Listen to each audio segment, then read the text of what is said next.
From clinching European football, we break records, the fans were delighted, bond between the team and the fans was amazing. to being at the bottom of the table. From a team that couldn't stop winning to one that can't even buy a win. But he needs a win for his life to try and get some feel-good factor around the City ground. Needs a bit of luck.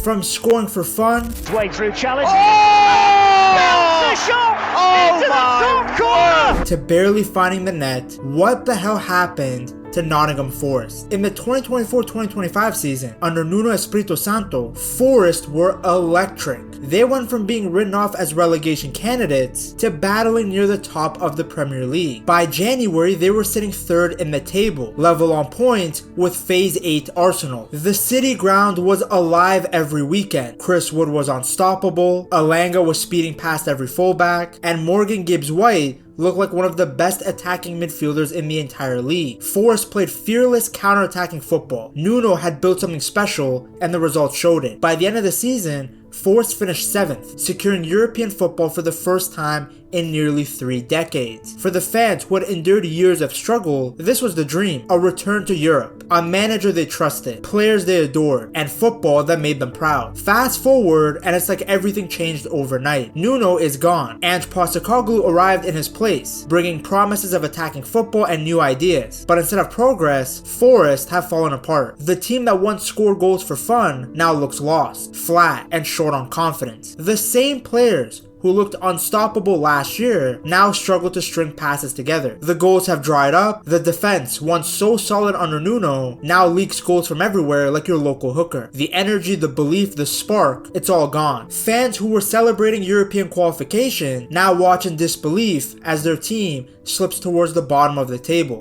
What's worse is that Forest fans know this feeling all too well, because this is exactly where their team was before Nuno took over. When Nuno Espirito Santo arrived at Nottingham Forest in December of 2023, no one expected miracle. The club was in big trouble. They were flirting with relegation, struggling for form, and the fans were worried it might get worse. Steve Cooper had been sacked, and now Nuno was stepping into a mess. But he brought something that the team desperately needed: calmness and a pragmatic style that could get them results. You see, Nuno was no stranger to the Premier League after having managed Wolves and Spurs. During his time at Wolves, he was famous for his high effective counter-attacking style, and he began to instill that exact style onto the team. His message was simple: stay compact and fight every game.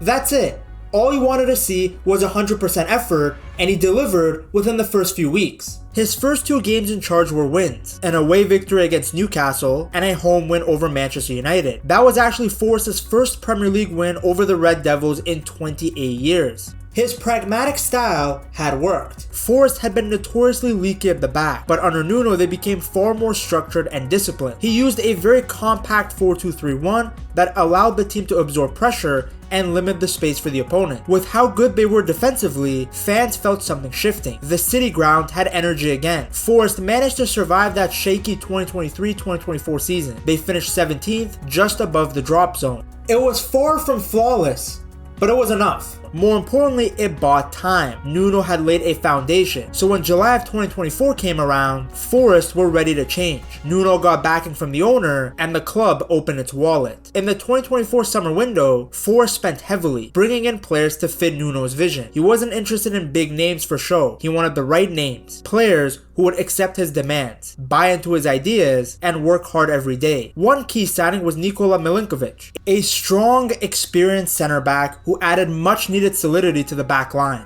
Nuno's plan was no longer about patching things up.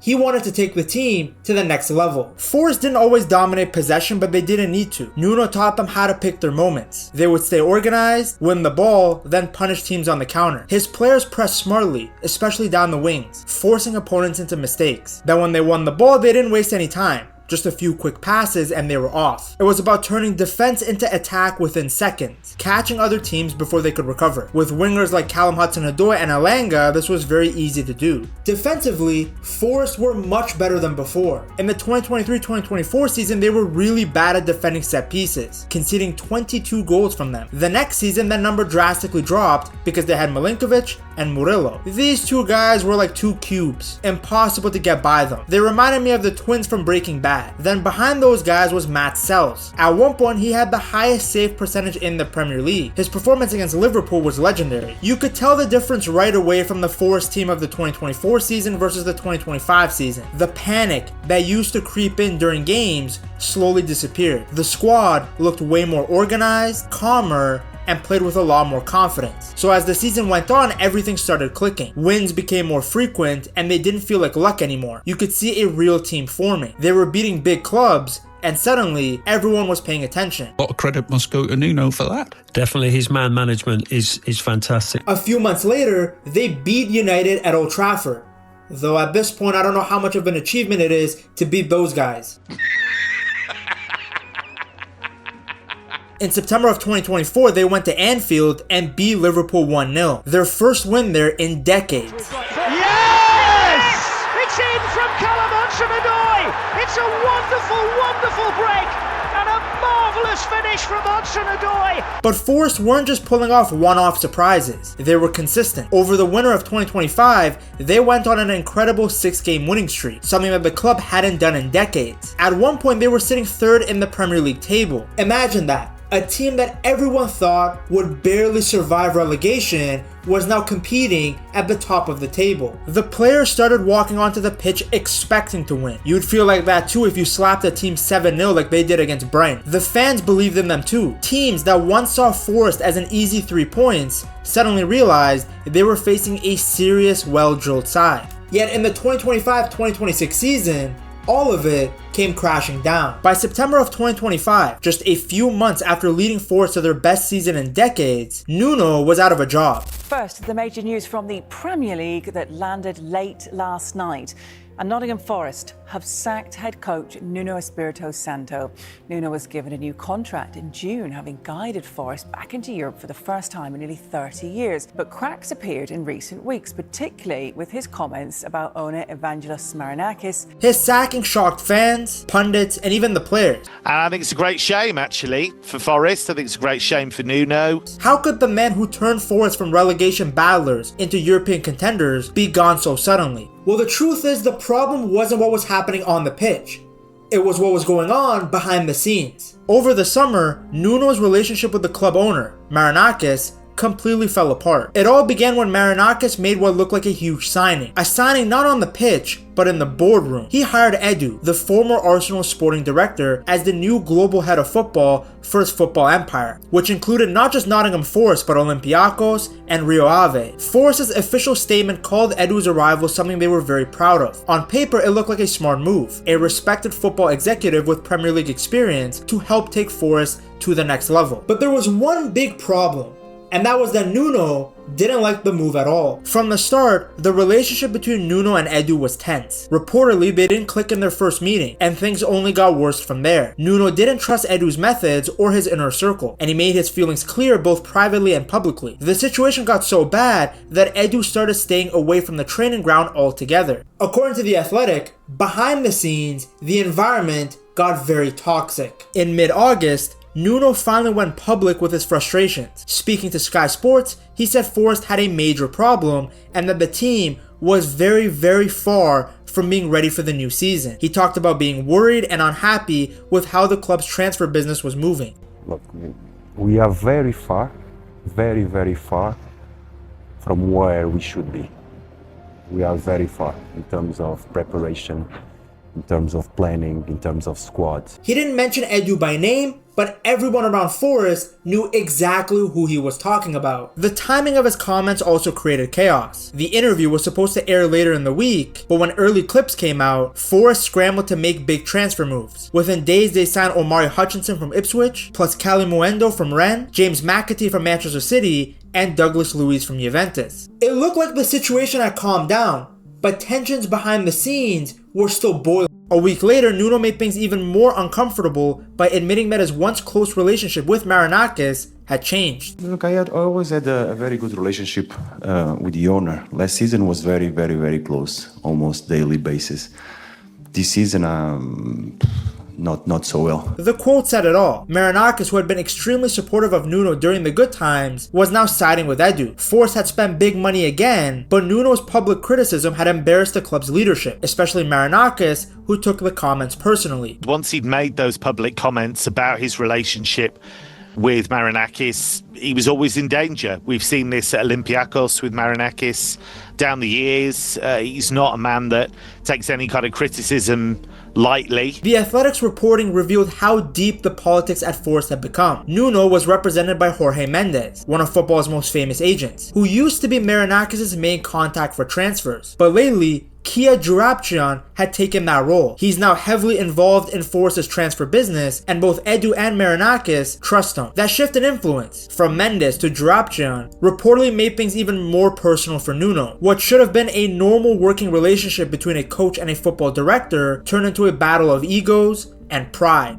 It also created a huge problem for Marinakis, because on one hand he has this manager who the players and fans love, but on the other hand he has this new executive signing who's supposed to take the club to the next level. This story was about to break. Nuno Espirito Santo sacked by Nottingham Forest. Now, not the biggest surprise in the world, because I think we all felt that his relationship with Evangelos Marinakis, the Forest owner, was at breaking point after those inflammatory comments, quite frankly. Even after Forest's strong 3-1 win over Brentford on the opening weekend, the tension didn't disappear. Reports began to spread that Marinakis might sack Nuno, and some at the club even suspected that those leaks were deliberate, a warning shot to remind Nuno who's really in charge. Well, Marinakis, he actually went through with it, sacking the Portuguese manager.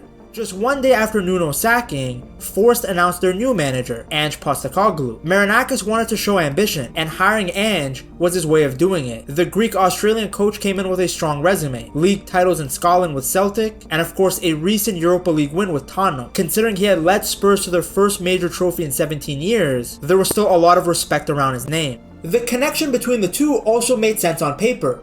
Both of those guys love a good chicken souvlaki. Marinakis believed that Postecoglou could build on Nuno's success and take Forest to an even higher level. But there was one major problem. The two managers couldn't be more different. Nuno's football was structured, compact, and about counterattacking. Ange ball is the complete opposite. All-out attack, high pressing, high defensive line, and the fullbacks bombing forward. The change was huge, one of the weirdest manager swaps we've seen in recent years. Still, some were optimistic. Ange had inherited a talented squad full of technical midfielders and young attackers, players who could thrive in his system. And after winning a European trophy with Spurs of all teams, he arrived with big expectations. Unfortunately, things went downhill fast. The results have been brutal. In his first 7 games in charge, Ange didn't win a single one of them. Not in the league, not in the cup, not even in Europe. That made him the first Forest manager in 100 years to start a tenure without a win in his opening 6 matches. The performances were poor too. The team looked lost, unsure whether to play Nuno's old ways or fully commit to Ange's new ideas. The once solid defense now leaks goals, and the attack, which was electric last season, has gone completely flat. At home, where Forest used to dominate,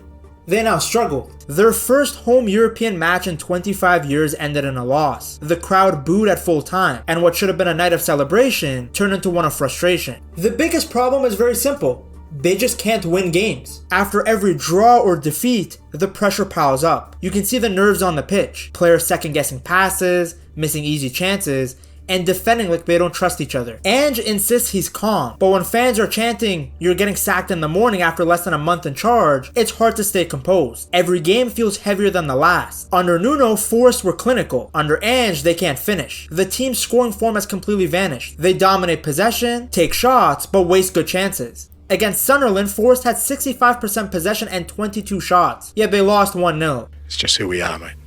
It's just who we are. It's who we're going to be till as long as I'm here. Chris Wood, who got 20 goals last season, hasn't found his rhythm. The new forwards aren't delivering either. And with so many tactical changes, the attack frankly looks confused. And of course, defensively, things are even worse. Set pieces, once a strength, are now a weakness again.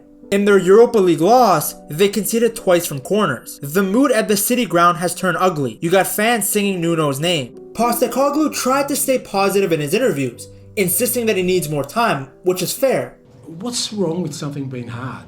Seriously, what's wrong with it? Why does everything have to be so... Why do we want everything just delivered nicely packaged? I'm sure your parents had a struggle in their life, right? And they didn't give up. So you may have even been a lost cause at some point, but they didn't give up on you, right? So what I'm saying is, no. But it's hard when the team keeps losing. Every missed chance and every cheap goal conceded chips away at the belief. And that's where Forest are now, a club in crisis. The same team that was being celebrated for a best season in 30 years just months ago is now near the bottom of the table, out of rhythm, and full of uncertainty. Ange says he needs time to implement his vision. Maybe he's right, but Marinakis isn't known for patience. For now, all Forest can do is hope that things turn around, because if they don't, this fairy tale story from last season might end up becoming one of football's fastest falls from grace. To see just how good Forest were in the 2024-2025 season, you have to watch this video right here.